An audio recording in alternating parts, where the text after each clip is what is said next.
In today's video, I'm going to teach you how to sort emails by date in Microsoft Outlook. Let's get started right inside Outlook. First, make sure you're in the folder you want to organize.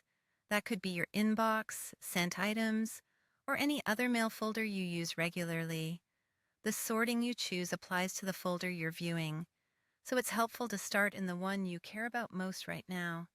At the top of Outlook, go to the View tab on the ribbon. This is the toolbar that runs across the top of the window. In this tab, look for the section labeled Arrangement or Current View, depending on your version. This area controls how your emails are displayed and ordered, and it's where you'll find the option we need. Click the option labeled Date. The moment you do, Outlook will organize your messages by their timestamp. By default, you'll see the newest emails at the top of your list. That's great when you want to scan the latest updates first, like new messages that came in during your lunch break or overnight. If you prefer to work from the oldest messages forward, maybe you're catching up on a